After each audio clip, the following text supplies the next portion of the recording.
Lamar Jackson looks right and finds Odell Beckham Jr., who takes off for a 40-yard touchdown untouched. What year is it? Odell Beckham Jr. taking a slant to the house untouched, running with the ball like this? Looked like he was back on the Giants in 2016. Unbelievable play from Odell. Hello, everybody, and welcome back to another episode of the Bobby Valentine Sports Show. I'm your host, Frank Rampin, and here we are, another week of the NFL season. Week 10 of the NFL season has come and gone, and what a week it was. An amazing week of the NFL. Two really back-to-back weeks with a lot of great action on NFL Sunday, and this one, November 12th, November 12th, was a historical day in the NFL. There were 5 game-winning scores as time expired. So the game-winning scores at the last play of the fourth quarter as the clock struck 0 5 times on Sunday.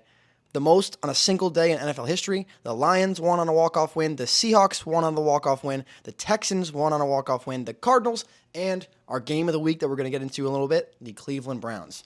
So, historical day in the NFL. 5 games decided on the last play of the fourth quarter as the clock strikes 0.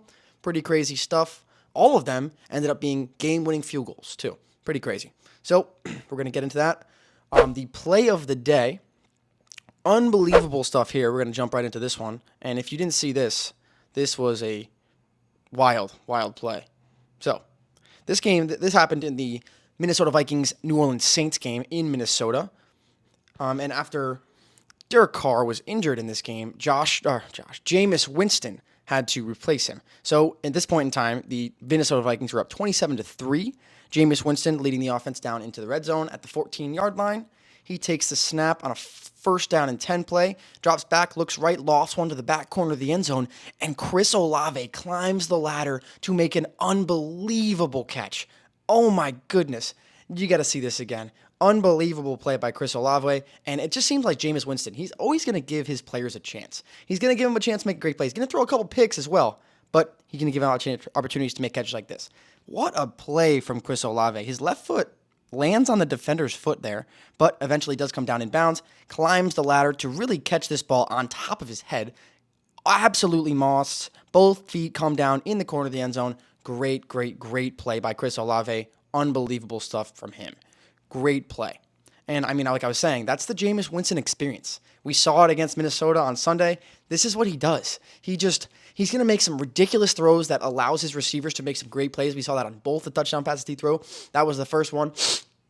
The second one was an absolute ridiculous play where he's scrambling around, throws one all the way across his body to the back corner of the end zone. Mossed again. Ridiculous stuff. But he did throw 2 picks in the game because that's what he does. Alrighty, so now we'll move into our game of the week. All right, so our game of the week segment. And like I said, there was a historical game in the NFL. 5 games decided on the last play of the fourth quarter as the clock struck 0. Most ever in 1 week in NFL history. Very hard to pick a game of the week, obviously, because of that. But I felt that I had to narrow it down, and I chose the Baltimore Ravens against the Cleveland Browns, an AFC North matchup. Typically a slugfest. That's just kind of how the AFC North goes. Defensive division, a lot of defensive battles that go on in this division. But this game kind of had a little bit of a different feel to it. So we'll jump off right away. Second play from scrimmage here from the Cleveland Browns. 14.5 minutes left in the first quarter. Deshaun Watson throws left, but it's deflected up into the air, caught, and returned for a touchdown by Hamilton. Unbelievable play from him. Second play of the game for the Browns, touchdown for the Baltimore Ravens. So already, not even a minute into this game, there's a defensive touchdown. Crazy way to jump this game up. We'll move into the next Ravens possession. They get the ball back, hand off to Keaton Mitchell. He makes a move to the outside, and look at the speed on this guy. He just takes off down the sideline. Looked like 3, maybe 4 defenders had an angle on him, and he just blew right by them. Bomb of a touchdown. Absolutely insane. Keaton Mitchell, this guy came out of nowhere, and he is playing out of his mind for this team right now. So the Cleveland Browns get the ball back. They drive down the field, and Dustin Hopkins is able to kick a field goal to make it 14-3, Baltimore. 2 quick touchdowns for the Ravens, responded by a field goal by Cleveland. But Justin Tucker, arguably the best kicker in the NFL, arguably the best kicker of all time, comes out and hits a field goal of his own to make it 17-3 Baltimore. But Dustin Hopkins comes back and makes it 17-6. So kind of a field goal battle at that point. 2 quick touchdowns for Baltimore and then 3 field goals in a row. We're going to jump ahead here to the second quarter. And, of course, I said 3 field goals in a row. Justin Tucker lines up here for yet another field goal. This one from 55 yards away. It is up and it is blocked. Blocked at the line of scrimmage by the Cleveland Browns. Picked up by the Browns as well. On the return across midfield into Baltimore territory. What a play there from the Browns. Maybe get some momentum back on their side as they are down 11 points here, 17-6. So huge play by the special teams unit to block a Justin Tucker field goal. And this leads to another Dustin Hopkins field goal to make it 17-9 Baltimore. So one possession game, given it is 8 points, but still one possession. Now we're going to jump ahead to second half action here. Third quarter. 3rd and 6 play on the 40-yard line for the Ravens. Lamar Jackson looks right and finds Odell Beckham Jr., who takes off for a 40-yard touchdown untouched. What year is it? Odell Beckham Jr. taking a slant to the house untouched, running with the ball like this? Looked like he was back on the Giants in 2016. Unbelievable play from Odell, throwing back the clock, and I believe that was his first touchdown as a Baltimore Raven. Excuse me if I'm wrong, but I think it was. Moving ahead now, next Cleveland possession. They work the ball all the way into the red zone, all the way inside the 5-yard line. 3rd and 2 here from the 3-yard line. Kareem Hunt gets the carry, and he's going to muscle his way for the first down and into the end zone there for the Cleveland Browns. That makes it a 24-15 ball game. Deshaun Watson, they're going to go for 2. Deshaun Watson drops back in the pocket. He's going to take up off the seam, up the middle. 2-point conversion is good. 24-7, 7-point ball game. After this game kind of looked out of reach, Dustin Hopkins brings it back in it with 3 field goals to make it 17-9. 24-17 after Odell Beckham's long touchdown. And then the Browns respond back with a touchdown and a 2-point conversion of their own to make it 24-17 here late in the third quarter. Moving ahead now, start of the fourth quarter, first play of the fourth quarter, actually. The Cleveland Browns force a punt here. Baltimore punting to Cleveland, trying to pin him back inside their own 10-yard line, but it is muffed. The ball is dropped at the 10-yard line, recovered by the Ravens. Already set up, huge swing there as the Browns were looking to get the ball back down by 7, but immediately the Ravens have the ball in the red zone. After a defensive pass interference call on the Cleveland Browns, that sets up a first down and goal from the 1-yard line. On 2nd and goal, Lamar Jackson's going to hand off to Gus Edwards, who's going to punch it in for the 1-yard score, extending the Baltimore lead to 2 touchdowns, 31-17. So, Browns get the ball back. They need to do something now. They move it all the way down inside the red zone. 10-yard line, 2nd and goal here. Deshaun Watson escapes the pressure, rolls left, flips one up to Elijah Moore, who finds the end zone. 31-24 with just under 9 minutes to go in the ball game. Browns giving themselves a shot. Ravens get the ball back. Second play of their drive. Lamar looks right, throws a pass that's deflected and intercepted by Greg Newsome Jr. Newsome Jr. takes it all the way to the end zone for the Browns touchdown to tie the game. 31-30 pending the extra point. What a swing of events, as in 3 plays, the Browns get 2 touchdowns to come all the way back from a 14-point deficit in the fourth quarter. Dustin Hopkins lines up for the ensuing extra point to tie the game, and he pulls it left. No good. He misses the extra point to tie the game, and the Browns are still down by 1. Oh, unbelievable turn of events there. As the Browns, Deshaun Watson works a great drive to throw a touchdown pass to Elijah Moore to shorten the deficit to 1 touchdown, and the Browns defense, is able to force a tipped pass by Lamar Jackson, intercepted by Greg Newsome, who takes it to the house to tie the game, but Dustin Hopkins misses the extra point. They're down by 1. So 31-30. Baltimore gets the ball, but Cleveland is able to force a massive stop. Cleveland gets the ball back, down by 1, with just about 3 minutes to go in the ball game. A 1st and 10 here for their own 45. Deshaun Watson escapes the pressure, breaks a tackle at the line of scrimmage, and here he goes. All the way to the 40-yard line of Baltimore, just to the field goal line. Huge play there for the Browns, setting them up. A couple more plays, they run it with Jerome Ford, then just knee it to set up a more accurate field goal where Dustin Hopkins wants it. And with 2 seconds left in the ball game on 4th down, Dustin Hopkins takes a 40-yard field goal. The kick is up, and it is good. The Cleveland Browns win the game 33-31 as Dustin Hopkins, nails that 40-yard field goal as time expires, as to be one of the 5 games on this Sunday, November 12th, 2023 in the NFL, where 5 different games were decided by a walk-off field goal as time expired in the 4th quarter. An NFL record. So what a day for the NFL. What a Week 10. And things are starting to get really crazy, if you think about it. They really are. So now we got the game of the week out of the way. We're going to jump into our NFL standings update, and now we're really going to get into the action here. Like, this is every game for the contending teams is going to start to really, really, really matter. So we'll first start off with the AFC East. The Miami Dolphins still sit atop the AFC East right now with a 6-3 record, but they had a bye this week. They currently have the worst record out of all AFC division winners, with therefore holding the 4th seed in the AFC playoff picture right now. The Buffalo Bills hold the 2nd spot. They play on Monday Night Football later this evening against the Denver Broncos. That'll be an interesting ball game. We'll see what happens there. Check back in after that one. The New York Jets fall to 4-5 after the Oakland Raiders, Las Vegas Raiders, take them down on Sunday Night Football in Allegiant Stadium in Vegas. What a game, honestly, by the Raiders defense. Offense was a little bit lackluster for the beginning of the game, but was able to come through when they needed it. But defense has been playing unbelievable lately. This Jets offense, though, has not been great. Zach Wilson hasn't been able to get too much going. He made a couple nice plays in this game, though, but given the Raiders' defense is not that awesome. 4-5 for the Jets. They still have a shot here. The New England Patriots fall to 2-8 as they lose to the Indianapolis Colts 10-6 in Germany. A snoozer of a game. I can't believe I woke up at like 8:45 in the morning to watch that game in Germany because it was a 9:30 a.m. kickoff. And there was one touchdown in the entire game, and it was on like the first drive. So that was very unfortunate, honestly, for the NFL. But the Patriots fall to 2-8, and we'll jump over to the NFC East. Leading this division is the Philadelphia Eagles, sitting at 8-1. They had a bye this week. They have the best record in the NFL, and they have the best record in the NFC, obviously. So they are going to be the 1 seed.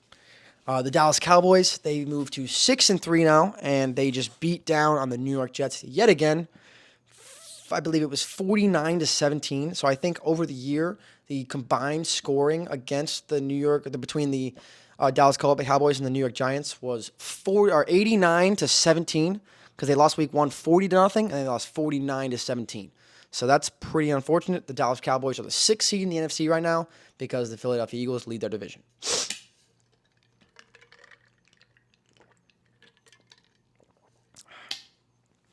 The Washington Commanders fall to 4-6 as they were another one of those teams that were a victim of a walk-off field goal on the last play of the game. The Seattle Seahawks were able to take them down on a walk-off kick as time expired. I just talked about the New York Giants. They lost to the Dallas Cowboys. They are not having a great season at all. A season to forget for Giants fans. We'll jump over to the AFC North. The Baltimore Ravens. They are 7-3, but they lost our game of the week to the Cleveland Browns in a very, very crazy game. They held a 14-point lead multiple times in this game. One of them early on, another one into the 4th quarter, they had a 14-point lead. Browns were able to come back and scrape out a win against their division rival. Huge win for them. And the Ravens are the 2nd seed in the AFC, right behind the Kansas City Chiefs. And the Pittsburgh Steelers, man, they win again. They beat Green Bay. They go to 6-3, and they're the 5 seed in the AFC. Like, the Pittsburgh Steelers are the best team to not win a division in the AFC right now. They're the first wild card spot in the AFC. That's ridiculous. I would not have that right now. Like, Mike Tomlin is just an unbelievable coach. They're in every single game, and their offense is able to do just enough. Cleveland Browns, they're 6-3 as well. We talked about them. They beat Baltimore on a walk-off field goal. The only reason that they're not ahead of Pittsburgh is because they actually lost to Pittsburgh head-to-head, so they're the 6th seed, 1 spot behind them. And to close out this AFC North, the Cincinnati Bengals, who just lost to the Houston Texans, another victim of a walk-off field goal as time expired. C.J. Stroud doing unbelievable things for the Houston Texans. They fall to 5-4, the Cincinnati Bengals do, and they are the 8th seed in the AFC. They fall behind Houston because of this loss. This was a huge game for the AFC playoff implications. So Big game to lose for the Bengals, and they're sitting in last place in the AFC North, even though they're a game above 500. So this division is going to be very, very interesting to see how it goes for the rest of the season.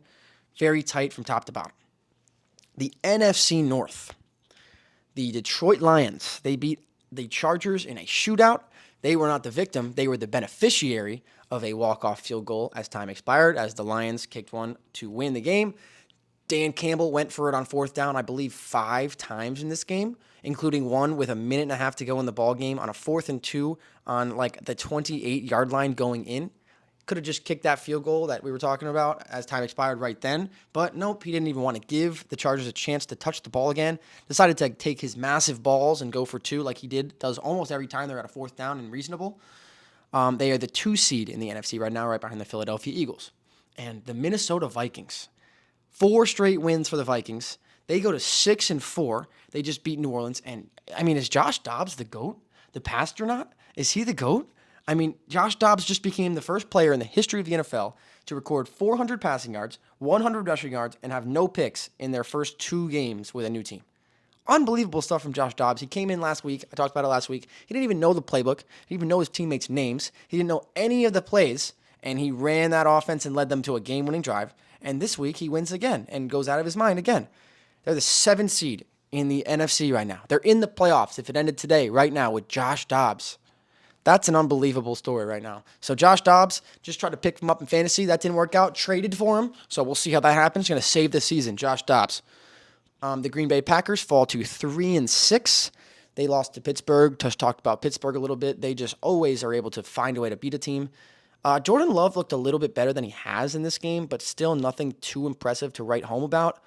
Aaron Jones has been struggling recently. Not a great game from him. And, I mean, that offense just really struggles to put up points, and a missed field goal really, really killed Green Bay in this game because they missed an extra point. They missed an extra point, and that really threw off the points in this game as they were down by 1 multiple times. They ended up losing this game by 4 points, and they're in field goal range. So they could have kicked a field goal to tie it if they made that extra point.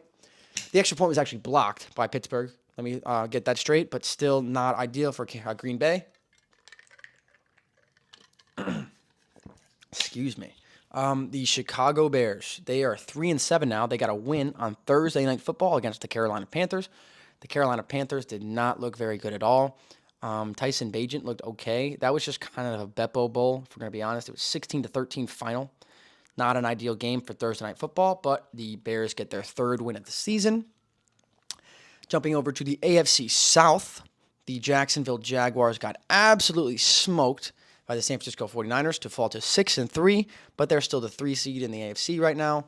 That division isn't that good, but they got to watch out for C.J. Stroud. He's only 1 game back. Speaking of C.J. Stroud, the Houston Texans, they're 5-4, and they beat Cincinnati in an unbelievable game, and yet another amazing performance by C.J. Stroud. Another game-winning drive, field goal as time expired. Like I said, they were the beneficiary of this. There was 5 of them on Sunday in the NFL. Unbelievable day. And so this year, games where a quarterback has 375 passing yards and 0 interceptions. C.J. Stroud has 2 of those games so far this year of 375 or more passing yards and no interceptions. Every other quarterback in the NFL combined has 1.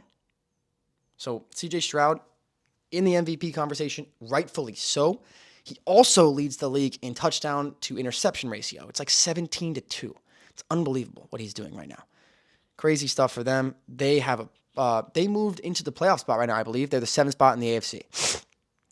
The Indianapolis Colts are 5-5. They are on a 2-game winning streak. They just beat the Patriots in Germany in a sloppy game. But Gardner Minshew looks like he's able to do just enough, really, every single week. Jonathan Taylor seemed to be back this week. He got a bunch of carries. They gave him the ball 9 times on the first drive of the game. So it looks like he's starting to come back around and be the running back that we all know him as. And the Tennessee Titans, 3-6 now. They lost to the Tampa Bay Buccaneers. Will Levis did not look very good. So after his first game of his career where he threw 4 touchdown passes, not ideal from the rookie. Nothing's really going his way. They're 3-6 now and kind of floundering. Over to the NFC South, and this might be the most wide-open division in the NFL because the New Orleans Saints right now lead this division. They just lost to Minnesota to fall to 5-5. So they're 5-5 right now, leading this division, the 4th seed in the NFC. The Buccaneers right on their tail. They're 4-5. They just beat Tennessee. Tennessee was not impressive at all this week. Atlanta lost to Arizona. They were the the the victims of one of those game-winning field goals as time expired, as the Arizona Cardinals were able to come back and beat them. They lost to them, fall to 4-6. And we talked about the Carolina Panthers a little bit. Bryce Young struggling so far, but he does not have a great cast around him. He's got Adam Thielen, he's got Miles Sanders, but besides that, there's really nobody on this offense that is worth much. So tough for Bryce Young to really do anything so far, and they're 1-8, and they're gonna have the first pick in the draft, but they're gonna have to give it to Chicago, which is very unfortunate. And they just lost to Chicago, so to make that even worse, Chicago's strengthening their first overall pick by getting a win. That doesn't happen very often. And then finally, we'll jump out west. AFC West, the Kansas City Chiefs. They're the first seed in the AFC. They are 7-2. They had a bye this week. They're going into a matchup against the Philadelphia Eagles, a Super Bowl rematch coming ahead in Week 11. Exciting stuff there. We'll see what happens next week. Sitting in second place in Week 10, after Week 10, going into Week 11 of the NFL season, is the Raiders. 5-5. They beat the Jets last night, and Antonio Pierce, he's brought a new aura to this team. You saw last week, they won the game. They were smoking cigars in the locker room. Everyone was having a great time. This week, they get a big win, and everyone's having a great time too. It just looks like these guys are having more fun. Everything looks different. The players look different. The coaches look like they're different. Everything looks like it's got a different vibe to it, and I'm all for it. Great game by us. It was a great defensive game. The offense didn't really put it together, but was able to get it done when we needed it the most. Great drive at the end of the game. Great call for that fourth down. We did like a fake tush-push, like reverse, with DeAndre Carter, but Josh Jacobs ended up fumbling after that, but the defense was able to prevail. Bob Spillane with a huge pick late in the game. Michael Mayer with his first career touchdown to put us up. Unbelievable play by him. Raiders go to 5-5, and with the Chargers losing to Denver, they fell to 4-5, so we jumped them to go to 5-5, second place in the AFC. Got a chance. That was the game of the year. I said it going into it. If we lost that game, the season was over. That was the chance to keep our season alive, and we did. The Denver Broncos are 3-5, playing Buffalo tonight, Monday Night Football. Like I said, we'll check back in after that one. Not the greatest matchup on paper, if we're going to be honest. Let's be honest here, and we are. The NFC West, the San Francisco 49ers, they beat the hell out of the Jacksonville Jaguars. They're 6-3 now. That bye week couldn't have come at a better time for them, as they started off 5-0, went on a 3-game losing streak, had their bye, came back strong and killed Jacksonville, who everyone was talking really highly of, to secure their 3 spot in the NFC and back atop the division. Pretty handedly. And big storyline, Christian McCaffrey did not score. He did not score. It would have been 18 games in a row of him scoring a touchdown. That would have broke the NFL record, so he's just tied with it with Lenny Moore. And in the fourth quarter, they were killing Jacksonville, right? And they decided, we're going to go for it 3 times in a row, fourth and goal, or goal to go situations 4 times in a row. We're going to give the ball to Christian McCaffrey. First and goal, second and goal, third and goal. And even though we're up by 30, we're going to give the ball to Christian McCaffrey on 4th and goal and see if he can do it. They threw it to him. He was unable to come down with the catch, so the streak is ended. But pretty crazy stuff to watch there, to be honest. But the Seattle Seahawks beat Washington, another one of those beneficiaries of a walk-off field goal as time expired. They went to 6-3 as well, so they're tied with 49ers here. And I cannot think in my head right now if they have, but I don't think that these teams have played yet. And this is going to be interesting if the 49ers and the Seahawks continue to be close or tied towards the end of the season. Like I said, Seattle, they're the 5 seed in the NFC, but they're tied with the 49ers, so anything can happen any week between these two teams. The Los Angeles Rams were on a bye. They're 3-6, and they just signed Carson Wentz. So we're going to see what happens with that. Maybe Matt Stafford is a little bit more banged up than people think. He's going to be out for a little bit of a long time, so Carson Wentz got signed by the Rams. And like I was saying, I said this earlier this week, actually. Pretty full circle moment for both Carson Wentz and for the Los Angeles Rams organization. Let me break that down a little bit, because let's think about it, right? Carson Wentz, when he was like really good, MVP candidate back on the Eagles, when they won the Super Bowl that year with Nick Foles, he was the guy. He was an MVP candidate, right? He was having an unbelievable year. And in week 16 or something like that, he tore his ACL against the Los Angeles Rams in the LA Coliseum. So that happened, kind of derailed his entire career, because going into the playoffs, they didn't have a quarterback. Nick Foles came in. He had a historical, unbelievable, unpredictable playoff run took them all the way to the Super Bowl and beat Tom Brady in the Super Bowl, who ended up being the MVP of the league that year. And I mean, he's Tom Brady. Tom Brady. Beaten in the Super Bowl by Nick Foles in a shootout of a game, mind you. It was like 42 to something. And Tom Brady threw for 500 yards in that Super Bowl. So think about that. That kind of derailed Carson Wentz's career after that. After that, he never really has been the same quarterback. So the Los Angeles Rams definitely have some sort of place in his heart, mind, thoughts. I don't know, because that's kind of where things took a turn for the worst. And the Los Angeles Rams, full circle moment for them as well, as I don't know what year it was, whatever draft Goff and Wentz were in. The first pick in the draft was the Los Angeles Rams, and the second pick was the Philadelphia Eagles, and they were both going to pick quarterbacks. And the first pick, the Rams took Jared Goff. Second pick, the Eagles took Carson Wentz. So full circle moment here. They lost Jared Goff. Obviously, Jared Goff is now the quarterback of the Detroit Lions because the Rams went and got Stafford. He got a ring for them, but now Stafford's banged up. He's kind of on the way out.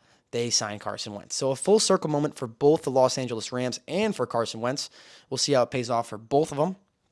And to wrap things up, the Arizona Cardinals. Kyler Murray's debut of 2023. He was back, and they come back, and they get their second win of the year to improve to 2-8, and they beat Atlanta on a walk-off field goal. And Kyler Murray really willed them to win this game. There was a couple plays late in the fourth quarter where he made plays, extended them with his feet. One of them extended this play that looked like it was dead from the jump. Ran around for like 50 yards in the backfield and hucked one down the field to Trey McBride, who made an unbelievable catch inside the 10-yard line that set up the game-winning field goal. Cardinals won, and that was the final of our 5 game-winning field goals on NFL Sunday, the most in NFL history. So that's going to wrap up the weekly recap for a historic Week 10 in the NFL season. Pretty crazy stuff, like I've said 100 times in this episode. 5 game-winning field goals as time expired, the most ever on a single day in NFL history. Awesome day, and this has just been a great couple weeks of football, great week, a couple weeks of sports with college basketball coming back, the NFL in full swing, a bunch of great games in the NFL, a bunch of great college football games as well, college football season coming down to an end. Just what a time for sports it is right now, and just tune in, sit on your couch. It's been cold everywhere except for where I am really in South Florida, but today a rainy day, so bundle in, get to watch some Monday Night Football tonight, and I'll be back with you after that one tonight, and I'll talk to you back after Denver and Buffalo. See you then. Alrighty, Monday Night Football wrapped up. Broncos-Bills over. The Broncos go into Highmark Stadium in Orchard Park and take down the Buffalo Bills. Unexpected outcome of that game for sure. Russell Wilson looked like the old Russell Wilson of the Seattle Seahawks Russell Wilson, extending plays, making plays on the run, shovel passes, multiple of them. Great game by Russ, honestly. He made an unbelievable play in the first half on a 4th and 2 play where he spun around of a sack twice and threw an unbelievable rainbow pass to the back corner of the end zone that Cortland Sutton made an unreal toe tap catch that looked like he had no business making. Unbelievable play there.